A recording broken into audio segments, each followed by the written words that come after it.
Por muitos e muitos séculos, o catolicismo romano, chamado de Igreja Católica Romana, ela ocultou a verdade da palavra de Deus, enterrando esta verdade debaixo de uma imensa parafernália de liturgias, de coisas místicas e esotéricas. Por séculos, essa instituição imensa dominou, assim por dizer, a palavra de Deus, porque em muitos países da Europa e também na Ásia, a palavra de Deus foi guardada apenas nos originais, grego e hebraico, aramaico, e o Novo Testamento se mantinha ali. Mas ela não era traduzida para as línguas das regiões e países, ela fora traduzida para o latim. E aqui no Ocidente, a Igreja Católica dominava esses manuscritos e a tradução da palavra de Deus para a língua latina. Por muitos séculos, a Igreja Católica Romana tinha um imenso poder sobre os países, dominando reis. Reis eram coroados pelo Papa. E assim a verdade esteve oculta, entre aspas, nunca perdida, obviamente. E em teus estudos eu tenho certeza que o início de tudo isso foi por volta do ano 313, quando o imperador Constantino declarou que todo o seu império seria agora cristão. Agora pense comigo, de repente, milhares de pagãos do mundo inteiro se viram obrigados a vestir a camisa do cristianismo. De maneira que eles começaram a frequentar igrejas por curiosidade ou por imposição, mas porque eles não conheciam a Deus, não tinham experiência real de conversão, então eles trouxeram para as suas igrejas e inundaram essas igrejas com ídolos de todos os tipos, suas casas, suas mentes, seus corações. E aqueles ídolos que eles adoravam e carregavam nos seus bolsos e tinham sobre as suas mesas, atrás das suas portas, começaram a receber nomes de santos, nomes de personagens da Bíblia, etc. E porque agora o império, o grande império romano, aquela força tremenda, tinha uma religião oficial declarada cristianismo, e esse império era localizado na cidade de Roma, na Itália, então essa igreja também tinha que ter a mesma aparência desse império. Ela tinha que receber uma estrutura imperial.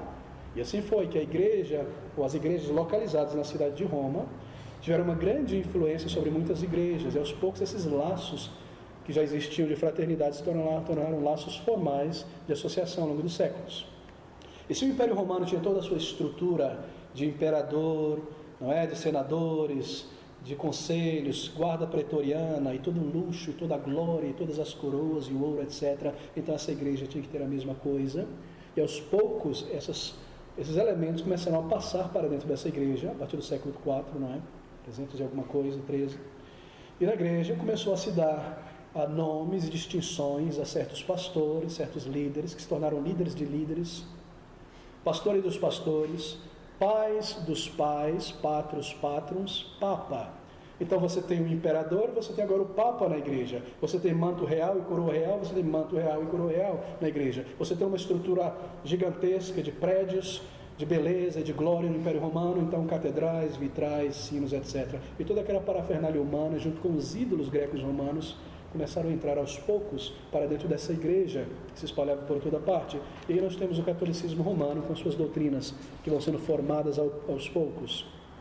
A doutrina do purgatório só surge por volta do século XII, a doutrina de Maria como mediadora só no século XIX. Todas essas loucuras e heresias vão sendo adicionadas aos poucos à igreja chamada católica.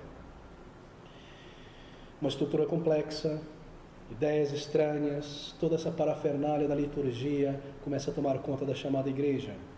E a palavra de Deus é aos poucos enterrada debaixo dessa parafernália. Mas queridos, você se recorda, não é? Ela não era mais pregada como antigamente na maioria das igrejas, pelo domínio do catolicismo romano. Tornou-se missa e era feito em latim. Talvez alguns aí que tenham pais com mais de 80 anos se recordam, seus pais mencionaram que nesse país, até os anos 60, a missa era proferida em latim, com o padre virado para lá, com as costas para a congregação. Isso mudou a partir do Concílio Vaticano II. Isso imperou aí por 1.800 anos, 1.700 anos, missa em latim com o padre de costa, até os anos 60 aqui no Brasil. Isso acontecia dessa maneira. As pessoas não tinham acesso à Bíblia, elas não poderiam ler a Bíblia, era sob o domínio de uma suposta igreja, e uma missa sem sentido, dirigida a Deus, supostamente como um sacrifício de Cristo que era repetido novamente e novamente. Cada missa é Cristo sendo sacrificado novamente na Igreja Católica, só que um sacrifício sem sangue, incruento. de maneira que a hóstia se torna o corpo de Cristo de verdade para eles. Então todas essas loucuras pagãs começaram a entrar, e por meio do catolicismo romano, o paganismo foi trazido para o cristianismo e para o Ocidente.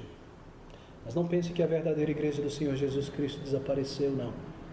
Porque a promessa do Senhor Jesus, em Mateus capítulo 16, 25, é que Ele edificaria a sua igreja e as portas do inferno não prevaleceriam.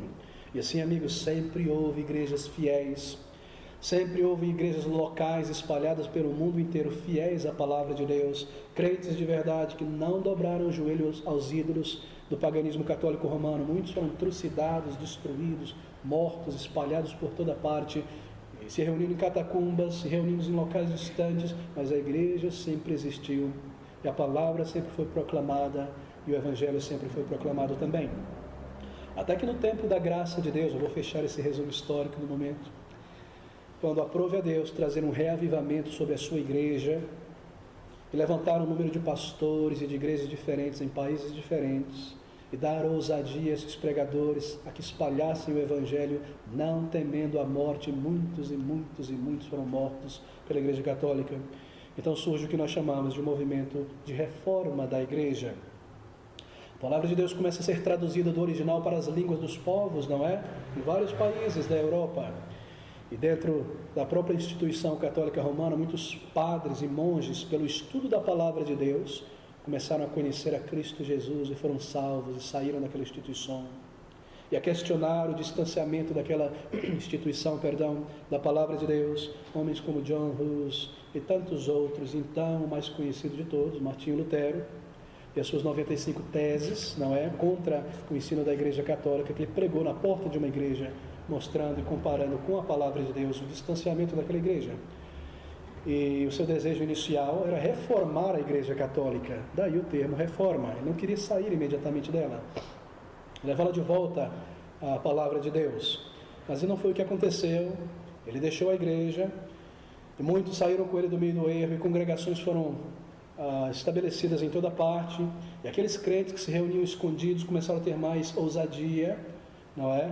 E muitos líderes de países, não, condes, etc., tomaram a força e foram influenciados pela palavra. Muitos foram convertidos, dando espaço e poder à palavra de Deus para ser traduzida.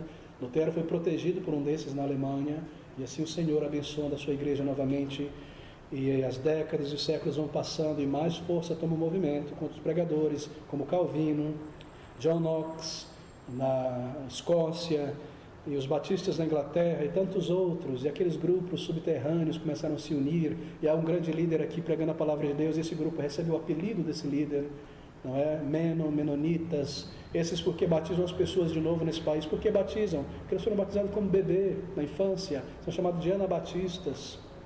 E aqueles outros que carregam a Bíblia debaixo do braço, os bíblias, batistas eram chamados de os bíblias no Brasil, porque iam para a igreja com a Bíblia. E tantos apelidos e tantos grupos, mas um retorno à palavra de Deus, um retorno às doutrinas da fé. E assim esses movimentos se espalham por toda parte, e uma vez que a palavra de Deus chega às mãos das pessoas, então conversão verdadeira, transformação e uma grande reforma. De maneira, queridos, que inicialmente o termo reforma foi utilizado então para designar aquele movimento inicial de reforma dentro da Igreja Católica por muitos ex-padres. E os princípios fundamentais desse movimento inicial, chamado de Reforma Protestante, eles são expressos naqueles chamados 5 solas, que nós ouvimos o tempo todo, do latim, 5 somentes, ou 5 solas, que representam o que eles criam, em contradição ao que a Igreja Católica ensinava.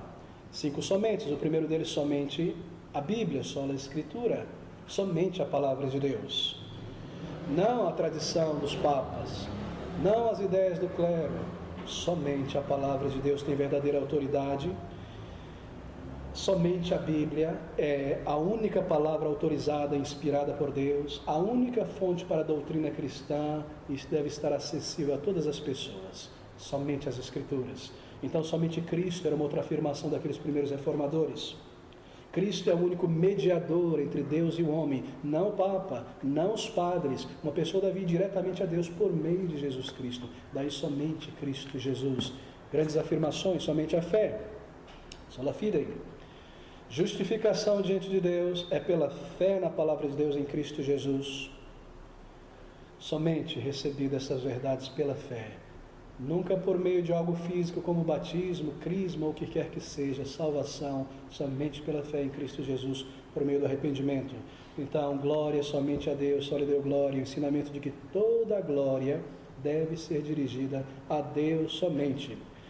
Os reformadores criam que seres humanos, mesmo aqueles santos canonizados pela Igreja Católica Romana, papas, hierarquias eclesiásticas, nenhum deles era digno da glória que estava sendo concedida a eles, tamanha glória.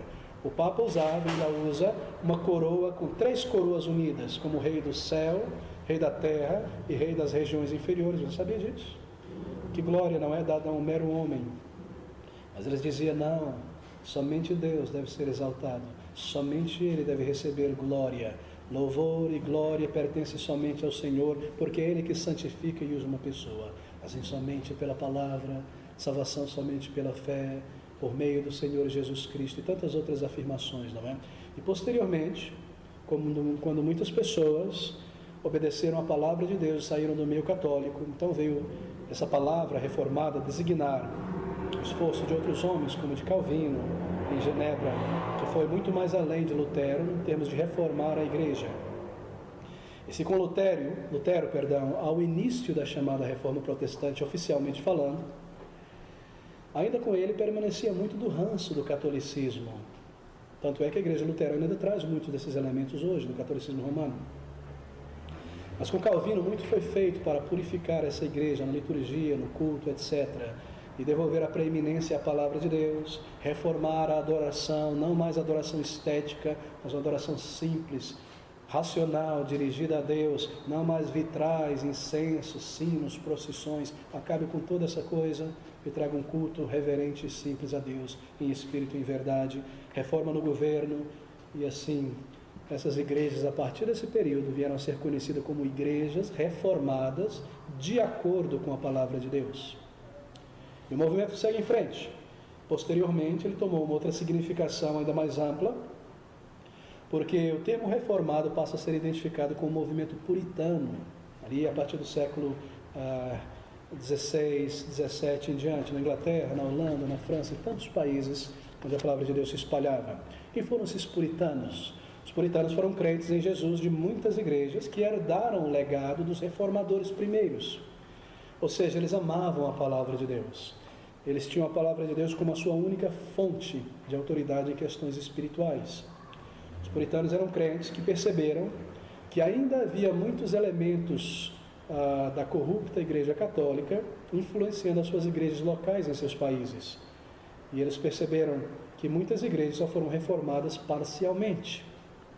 E assim eles se entregaram, com a ajuda de Deus, e com grande esforço, a purificar as suas igrejas locais, enquanto eles próprios se esforçavam para purificar as suas vidas e viver uma vida de verdadeira santificação. Daí terem recebido o apelido de puritanos, porque buscavam a pureza da igreja e a pureza de suas próprias vidas. Foram pessoas, em séculos posteriores, que receberam o legado dos primeiros reformadores, que viram que ainda havia muito erro católico romano presente dentro das igrejas e se entregaram ao movimento de purificação da igreja, enquanto buscavam santificação em suas próprias vidas. Eram crentes de verdade, queridos, vidas voltadas para Deus, pastores fiéis e determinados, homens e mulheres que estudavam a palavra de Deus e amavam a palavra de Deus. De maneira que é nesse contexto que o termo reformado adquire esse elemento puritano. Bem, você percebe então a origem e o desenvolvimento do termo.